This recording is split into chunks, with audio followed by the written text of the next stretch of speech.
Sabia que uma pessoa que tem deficiência de testosterona não vai necessariamente precisar repor essa testosterona? Pois é, ela pode sim resolver todo o problema dela utilizando medicamentos que vão estimular a própria produção natural de testosterona. Pois é!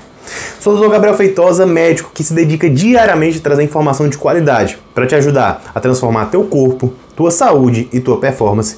E vamos aqui destrinchar tudo sobre medicamentos que auxiliam no aumento da testosterona. Beleza? Beleza?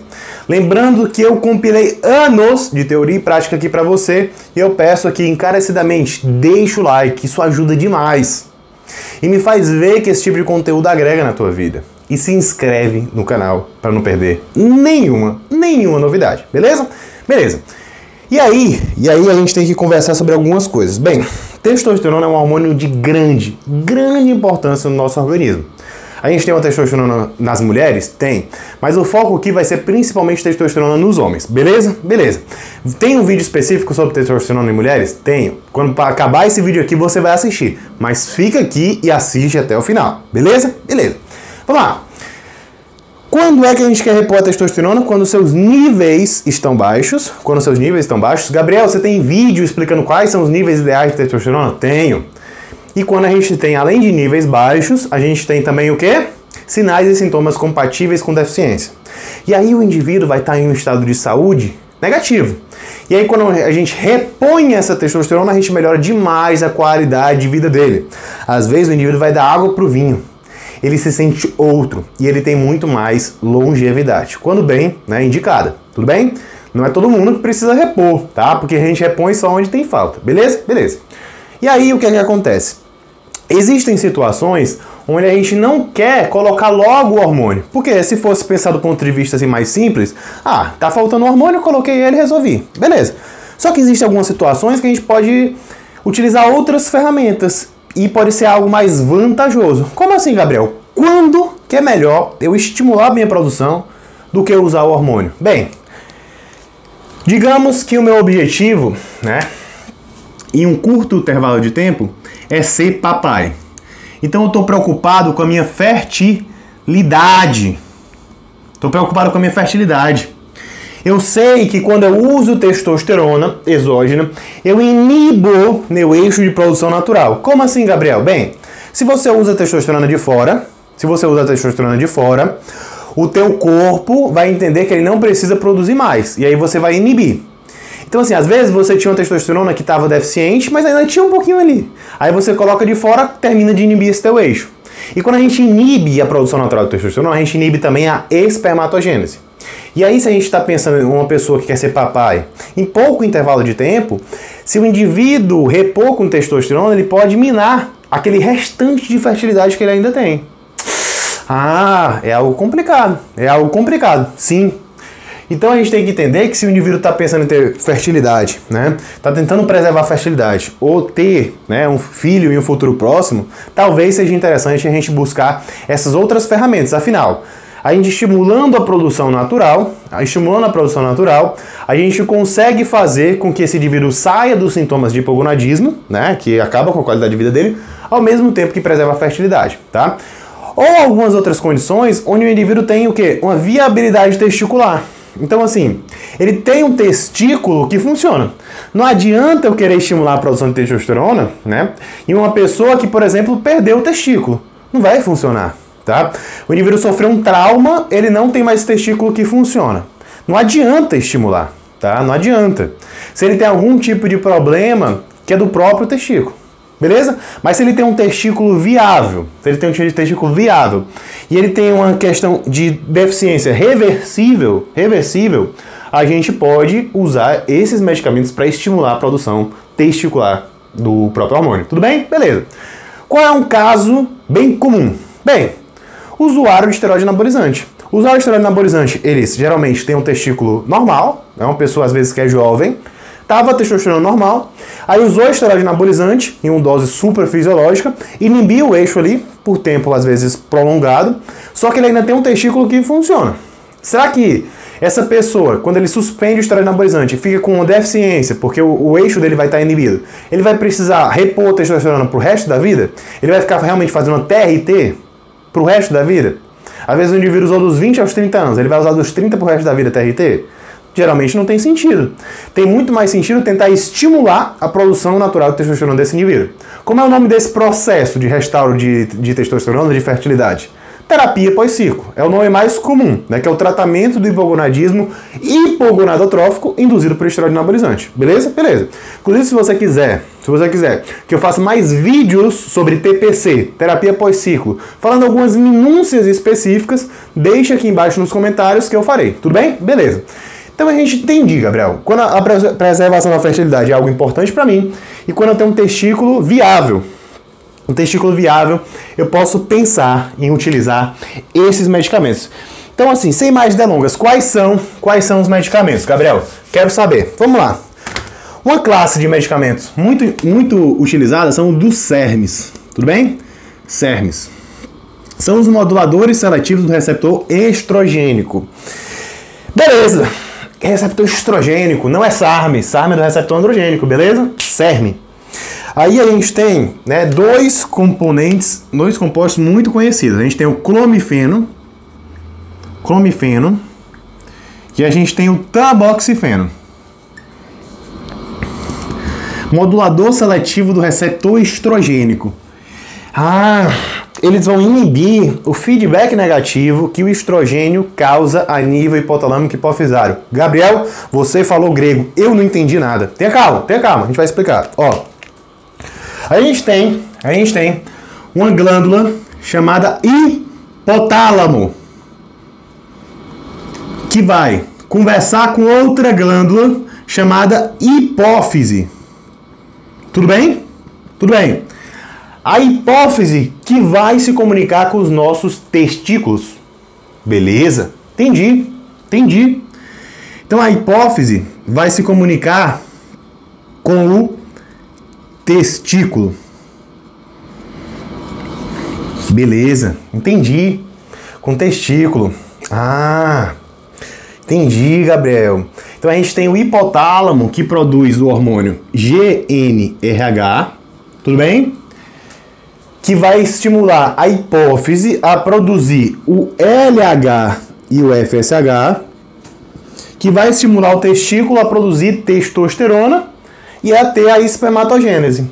Gabriel, eu quero uma coisa mais específica. Bora deixar mais específico? Você já entendeu que vai atuar nos testículos, vem do hipotálamo e da hipófise. Você já ouviu falar disso daqui. LH e FSH são as gonadotrofinas. Bora deixar mais hardcore aqui pra você, porque eu sei que você quer se aprofundar. Vamos lá, ó. No testículo, a gente tem dois tipos importantes de célula. A gente tem as células de Leydig, tudo bem? E a gente tem aqui, ó, a célula de Sertoli. Gabriel, entendi. As células de Leydig vão ser estimuladas pelo LH e a célula de Sertoli pelo FSH. As células de Leydig vão produzir a testosterona. As células de Sertoli vão estimular a espermatogênese. Então tem um eixo funcionante onde a gente tem o hipotálamo liberando o GnRH, a hipófise liberando o LH e o FSH, e o testículo nas células de Leydig produzindo testosterona e a célula de Sertoli produzindo espermatogênese. É um ambiente saudável e normal. Só que é claro que existem situações onde a testosterona vai diminuir, que a espermatogênese vai diminuir. E aí o que é que eu vou fazer, Gabriel? O que é que eu vou fazer com o clomifeno e com o tamoxifeno? Bem, eles são moduladores seletivos do receptor estrogênico. Gabriel, você não falou nada de estrogênio. Vamos lá. Bora lá. Vou falar de estrogênio. Ó, a testosterona, ela vira estradiol pela enzima aromatase e DHT pela enzima 5-alfa-redutase. Só que aqui, veja aqui comigo, ó. Veja aqui comigo. Bem, quando a gente tem uma testosterona funcionando normalmente, a gente tem um processo chamado feedback negativo em hipotálamo e hipófise. Como assim? Bem, se a testosterona está normal, está no nível ok, ela começa a mandar sinais químicos para nossa hipófise e para o nosso hipotálamo, mostrando o quê? Tá ok, tá normal aqui de testosterona. E isso daí controla os níveis de testosterona. Se eu começo a produzir demais, ela manda um feedback negativo para que a testosterona pare de ser produzida tanto, e aí eu vou voltar a produzir o meu normal. Se eu produzo de menos, aí o que é que acontece? Esse feedback negativo vai diminuir, fazendo com que a nossa hipófise e o hipotálamo liberem mais hormônios, LH e FSH, e produzam mais testosterona. Só que é claro, uma pessoa que está deficiente de testosterona, que tem um processo ali de hipogonadismo, ele tem mecanismos que estão desregulados. Então, mesmo com a testosterona baixa, eu não consigo fazer com que o hipotálamo e a hipófise às vezes consiga produzir estímulo adequado para esse testículo funcionar. Às vezes porque o próprio testículo não funciona, às vezes é por problemas a nível hipotalâmico e hipofisário, mas isso aí é tema para outro vídeo, beleza? Beleza. Eu precisava falar isso daqui. Por quê? Porque além da gente ter esse feedback negativo da testosterona, a gente também tem do estradiol. Veja bem, o estradiol também causa um processo de feedback negativo a nível hipotalâmico e hipofisário, tá? Então, o indivíduo que tem testosterona alta, por exemplo, que usa esteroide anabolizante, ou o indivíduo que tem um estradiol muito alto, mesmo que seja natural, por exemplo, o indivíduo obeso. O obeso, ele tem muita expressão de aromatase e tem muita conversão de testosterona no estradiol. Consequentemente, ele vai ter o quê? O estradiol alto inibindo a produção de testosterona. Por quê? Vai causar um feedback negativo em hipotálamo e hipófise. E aí, era isso que eu precisava te explicar, para que você entendesse muito bem isso daqui. Então, fica comigo. Ó, você tem aqui os SERMs, são moduladores seletivos do receptor estrogênico. O que é que os SERMs vão fazer? Eles vão aqui, ó, nesse feedback, e causar o quê? Um processo de modulação seletiva. Ou seja, eles vão diminuir o feedback que o estradiol causa a nível hipotalâmico e hipofisário. E aí o que é que vai acontecer? Bem, a gente tem, por exemplo, o uso do clomifeno ou do tamoxifeno. E aí ele vai reduzir, ó, isso daqui, esse feedback. Não que ele vai tirar 100%, mas ele vai reduzir. E vai fazer com que o corpo volte a produzir mais GNRH, mais LH, mais FSH. Mais LH é o quê? Mais produção de testosterona na célula de Leydig. Mais FSH, mais espermatogênese. Então, o citrato de clomifeno, por exemplo, pode ser uma alternativa, sim, para quem tem deficiência de testosterona e quer ter um retorno, por exemplo, da fertilidade. Por isso que também é uma medicação muito utilizada na TPC. Beleza? Entendi, Gabriel. E entre o citrato de clomifeno e o tamoxifeno, qual é o melhor? Bem, dentro desse quesito aqui de retorno de eixo hormonal, de estímulo de produção hormonal, qual é o que a gente tem mais estudo? Clomifeno. Tamoxifeno não é um medicamento muito utilizado para esse fim. Tamoxifeno acaba sendo um medicamento muito mais utilizado dentro do processo de ginecomastia, que inclusive eu já tenho um vídeo sobre isso. Anastrozol ou tamoxifeno para ginecomastia, depois você vai procurar. Fica aqui comigo. Você vai assistir até o final. Tenha calma. Ó, então o mais interessante é o citrato de clomifeno, tudo bem? Então os SERMs acabam sendo um grupo de medicamentos muito bem utilizado, tá bom? Beleza. Lembrando que não vão ser todas as pessoas que vão se dar bem com o citrato de clomifeno. A gente precisa, né, que esse testículo seja viável. Não adianta nada, por exemplo, aumentar o LH e FSH, não adianta nada aumentar o LH e FSH se o testículo não vai responder. Pode ter um LH de 1 milhão, se o testículo estiver ruim, não vai funcionar, tá? Então o testículo tem que ser maior que 14, tudo bem? O testículo tem que ter maior que 14 ml, tudo bem? E o LH menor que 6, tudo bem? Por quê? Porque se o LH já está alto, o estímulo que o clomifeno consegue fazer não é tão intenso assim, beleza? Beleza. Qual é outro medicamento que pode ser utilizado? Qual é a outra classe que pode ser utilizada? A gente tem aqui o HCG, a gonadotrofina coriônica humana. O que é que o HCG faz? Então, o HCG, ele se liga nas células de Leydig testiculares. O que é que o HCG faz? Ó? O HCG se junta aqui, ó. O HCG, ele tem o quê? Ele tem uma subunidade alfa, que é idêntica à do LH. Então ele se liga à célula de Leydig testicular como se fosse o LH, porque ele é muito parecido, então ele se liga ali. Então ele se liga na célula de Leydig e estimula a produção de testosterona. Só que uma coisa que é importante que você saiba é que essa testosterona intratesticular, então a produção de testosterona no testículo, estimula também, ó, a espermatogênese. Então, o HCG é um tratamento interessante tanto para a produção de testosterona quanto para espermatogênese. Por isso que também é um medicamento muito utilizado dentro do processo de TPC, tudo bem? Muito utilizado dentro do processo de TPC. E ele acaba sendo uma ferramenta onde ele vai conseguir fazer essa ação de produção de testosterona e espermatogênese mais rápida do que o clomifeno. O clomifeno ele vai agir aqui, ó, estimulando a produção de LH e de FSH. Aqui é clomifeno. Só que a resposta acaba sendo mais devagar. Por quê? Porque ele vai primeiro aumentar o LH e depois o FSH. O HCG já é chibatoso. Já mexe aqui, ó, célula de Leydig que já vai fazer a produção de testosterona. Beleza? Beleza, ele acaba agindo mais rápido. Mais rápido. Gabriel, esse conteúdo aqui é um negócio que eu não vejo em todo lugar. Não vê. Você não vê. Inclusive, se você quer tratar o paciente, usuário esteroide anabolizante, o paciente que está repondo testosterona, o paciente que está sofrendo com efeitos colaterais, você é um médico, profissional da saúde, que está dedicado a cuidar desse indivíduo de verdade, sem demagogia, sem enrolação, te convido a conhecer o meu curso Guia do Anabolismo Consciente. Vou deixar aqui um link na descrição e vamos dar continuidade aqui, beleza? Beleza, Gabriel, entendi. Qual é outro tipo de medicação que é utilizada dentro desse processo? Bem, nós temos os inibidores de aromatase.